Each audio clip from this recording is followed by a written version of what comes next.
Welcome to Job Tales, the podcast that brings you real stories from professionals across industries.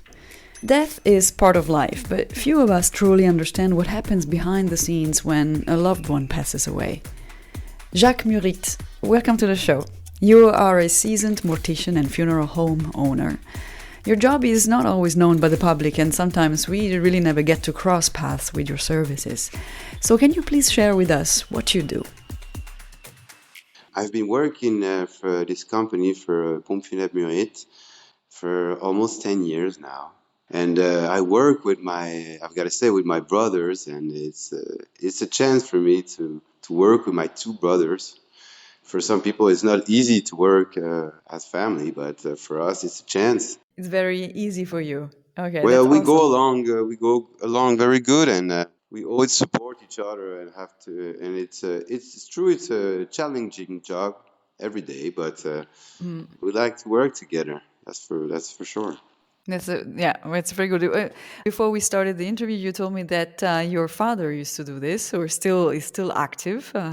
So you're kind of born into the That's business. correct. Yes, I saw Okay. since I was a child, my dad go to this job, and he introduced me to everything here. So it's true that I was born in a funeral business, I could say. He explained me everything step by step. Of course, as a child, you don't understand everything, and you see things with your child eyes, I would say. Yeah. But still, you understand things because it's part of the death. Yeah, everyone has to understand that it's part of life, simply part of life. And this is what my father always told me, that it's part of the life of a human, and we have to accept it. Yes. Can you remember, although it's been a few years now, what was striking you most, like as being difficult to understand or strange to understand when you were little? When you are a child and you step in a room and you see someone which is deceased, which lies in a coffin, well, you don't understand what's happening. So, for example, my father once explained me when I was a big child, I'd say, when I was grown. He said, "Look, this person is sleeping," and this is how I he introduced it to me. She looks like she's sleeping, but the person died, and this is how I've got introduced. But it's true. It's true that, well, not everyone wants to explain this to the child, and somehow they want to protect the kids from this vision. But again, it's part of the living, so Yeah. everyone needs to understand. It's true. But this is how I've got introduced. Yeah. Did you have to study something specifically in order to become a funeral advisor?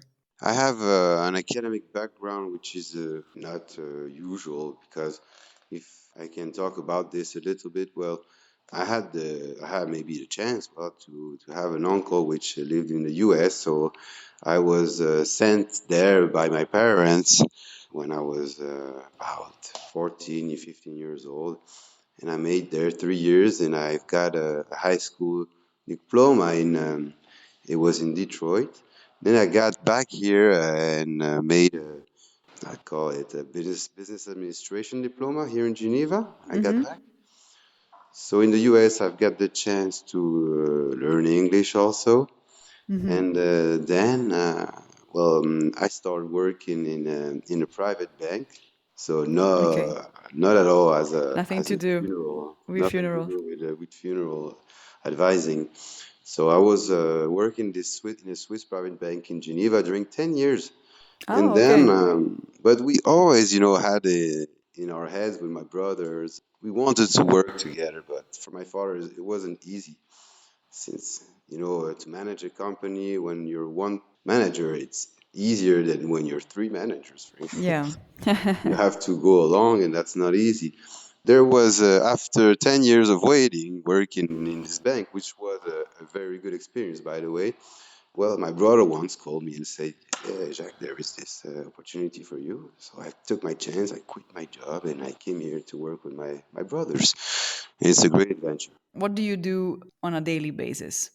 Yeah, besides receiving families in my office, for for organizing funerals.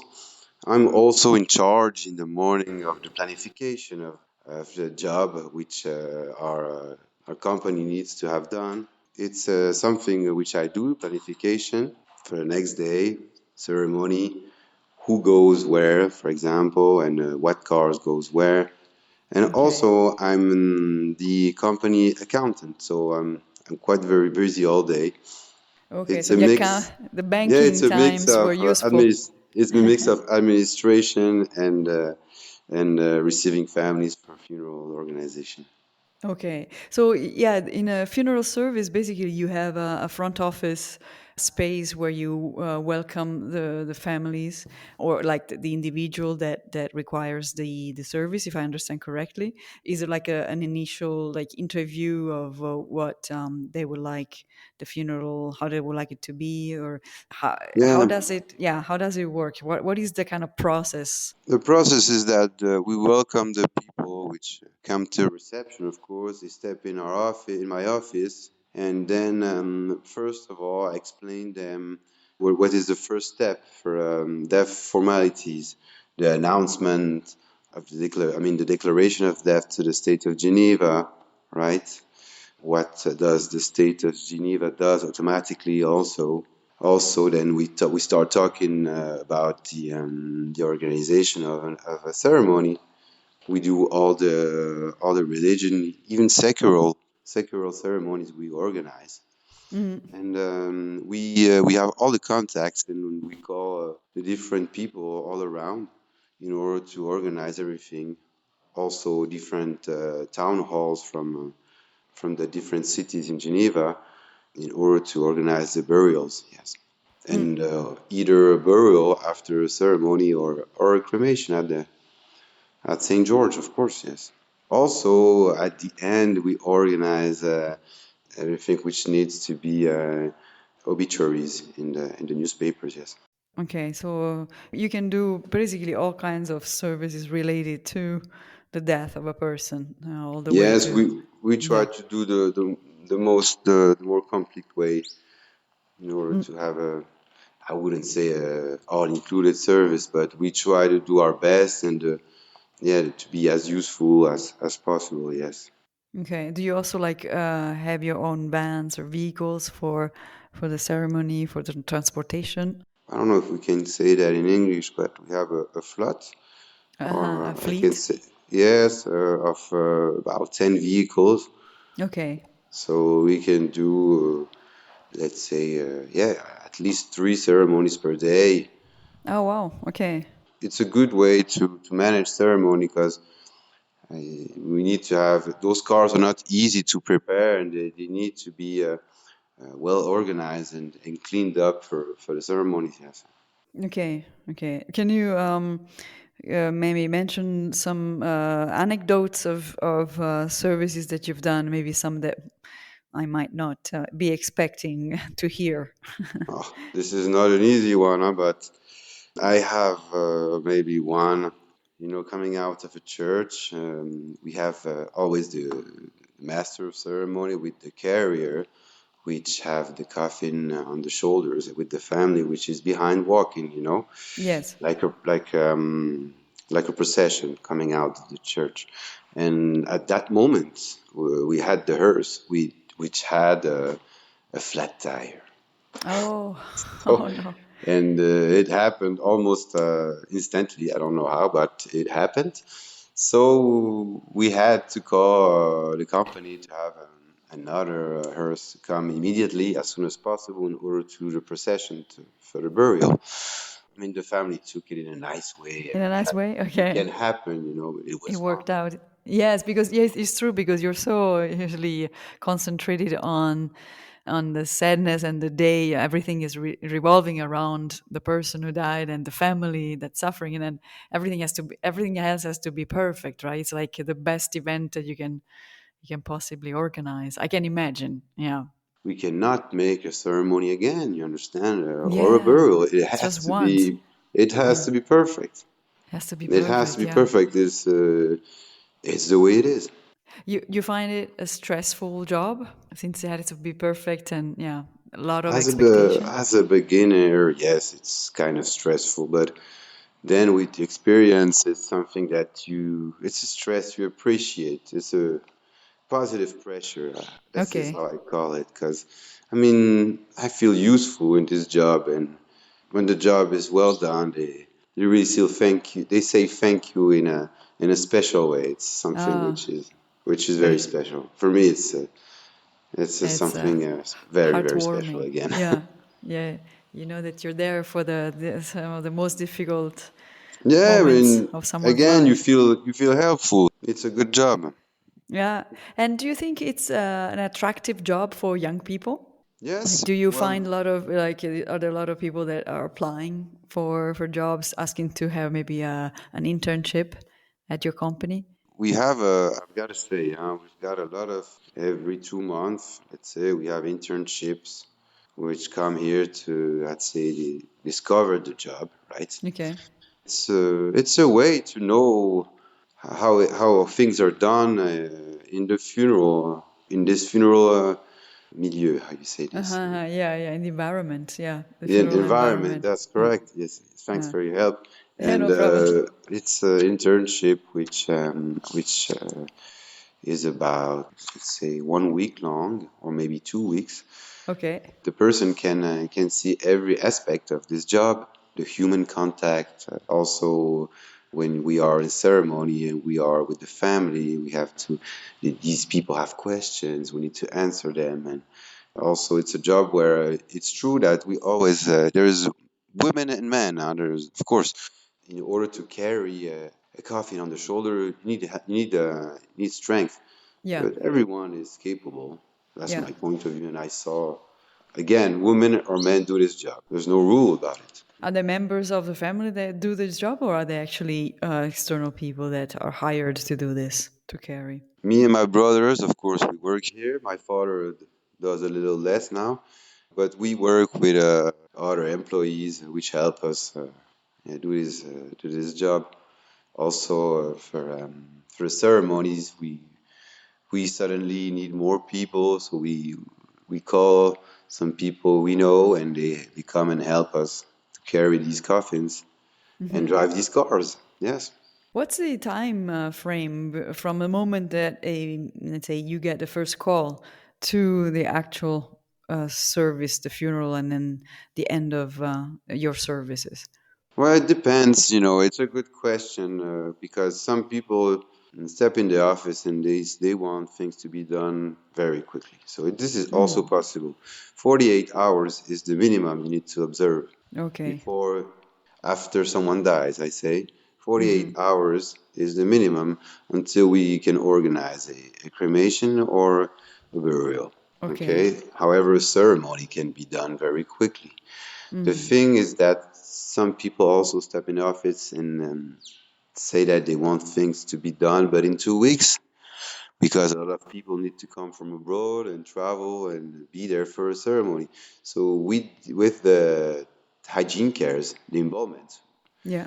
it's not magic, of course, but we can slow up things. It's possible also to have a ceremony done 2 weeks after someone dies. It's possible, yes.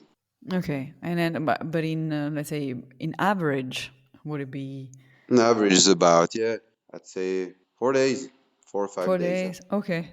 So that means also you need to be always up to speed and ready when someone calls you Yes, to do the service. So yes, because I mean, once you have someone in your office, you explain them that in our facility it's possible to pay tribute and visit someone 24/7. okay. Yeah, so we give them a code and they can come here in we Ah, call this a funeral salon. Yes, okay. and there the people can pay tribute and the family can come with friends and even during the night until the day of the ceremony. Yes. So this is a possibility, yes. So preparing the body, is it always a practice, or just a few ask for it, or is it a must? It's something we propose. It's something we propose, and sometimes we encourage because Okay. it's true that when someone wants something special with a presentation, in because you have to understand that the rooms we put here, they're not they're not fridge. You know, it's Uh-huh. They're they're not not low refrigerated. temperature. Yeah. Yeah, so it's So about the 20 body can, degrees. yeah, can So decompose quickly. yeah, Yeah. so the body needs to be have some hygiene cares, but it's not mandatory. No However, mandatory. if Yeah. someone wants a ceremony a week ahead, well, it's better to do these hygiene cares, yes. And that's a different job, right? It's not something you do. It's someone else or like a different, yeah, preparation that you need to have, I imagine. Yes, it's a diploma which needs to be done, a medical diploma. I A know it's medical. possible. So Yeah, so it's you have done to have. in Germany and also in France. It's possible to pass Ah, this okay, so exam. not everywhere. Okay. No, not The everywhere. the thanatopractologist, if I Yes, say correct. correctly, yeah. And the embalming is a. Can you give me some examples of how to prepare a body? Like what kind of preparation? There is the toilet, the mortuary toilet, which consists of cleaning the body, and hygiene cares are. This is a process of embalming. It's not easy to describe like this, speaking on the microphone. And I'm like, yeah. However, we also make the clothing also, of Ah, course. okay. Yes, clothing and the maquillage, The makeup. the makeup. Yeah, sorry. Okay. What do you find is the hardest part of your job? Yes, this is a question which is not easy to answer, but yeah, I have one example which, well, it's not easy. Each time it happens, it's when there's a kid which dies. You know, you Uh, have the parents in your office, and I mean, the pain is, you can feel the pain, you it's immense. even more than normally. There's always pain, but when it's a kid, it's like that. When it's a kid, even if when you're a parent, myself, I have the chance to have three kids. I mean, when you have parents in front of you which have lost their child, it's not easy, but you have to be there for them and organize things and things straight in your Be mind, yeah, strong. Yeah, be strong and be for them. strong, yeah, be strong for them, yeah. Okay. Does it affect you from a personal point? You know, if I think of your job or also a job of maybe psychologists, psychiatrists, that, absorbing the sadness during the day, that do you feel it's a toll on you, or are you able to really distinguish between your job and your life? Yes, it's true that a skill which is required for this job is, of course, demonstrate empathy, but also, as you mentioned, I think psychology and you need to, how can I say this, quickly adapt with the person you have in front of you because sometimes there is people which are very, very affected and very sensible, and you need to be, of course, be kind. This is normal, but Yes. speak slowly and yeah, understand things and have a chat. And because the people which are very sensible, from my point of view, with experience, they tend to open to you, and you step in the personal side, I think. So they start explaining things more. This Yes. is one thing. However, there's also another type of person which I can say they have less bond with the deceased and they want things done quickly, and so they want someone which in front of them which gets things done also Okay. quickly. So you have to be go straight to the point. So you have to adapt quickly. But this is also something I like on this job is that you have to know who you have in front of you, and To be able to after read the person, yeah, properly. kind of yes, but at the end it's nice because it's always a chat you have with the person, which is also sometimes more than an hour. Yeah, Because you yeah, I organize see. everything and this person explains you everything about the deceased life, and you try to do your best in order to have things done the way this person lived, and in order for this person to be represented the best way. Absolutely. So yeah, so this side of being empathic, but at the same time staying also neutral to the situation and be able to read and be flexible in your own reactions is definitely a plus if you have that skill, right? Are there other skills that you would recommend for someone who is looking into the possibility of getting a job in this field? I mean, as our company working in this in funerals, I have to say that we are on duty during the weekends, right? Okay. Let's say every 3 weekends we are on duty. I myself, I am on duty this weekend coming, and I have Okay. to be in the office Saturday and Sunday Yeah, from 8 to 6 o'clock, that's a good point. and I'm by myself because the others from the office are free, of course. Mm. So this is something which needs you need to be prepared for, and your family also, because you're not there. Yeah, yeah. Okay, yeah. So that's good. If you want to have a 9 to 5, Monday to Friday job, it might not be for you, this line of work. Okay. And do you have anything you would like to recommend to our listeners about your job?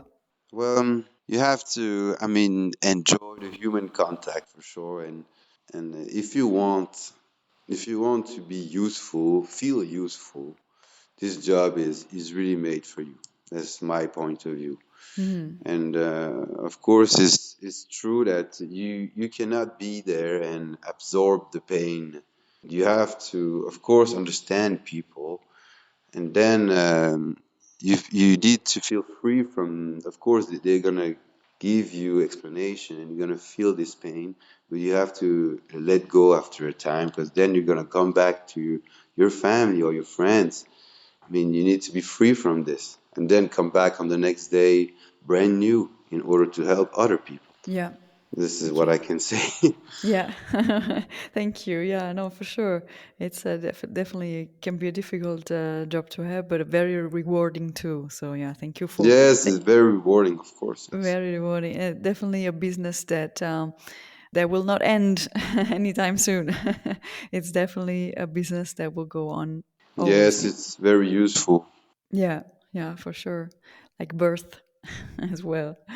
Thank you so Correct. much, Jack. I wish you all the best and thanks for taking your time for the podcast and for the show. Yes, thanks to you, Laura. That was Jacques Murith, funeral director. If you enjoyed this episode, don't forget you can catch more on Spotify, YouTube, Apple Podcast, or wherever you listen. I'm always on the lookout for inspiring guests, so if you have any ideas or you're the one, drop me a line at jobtalespodcast@gmail.com.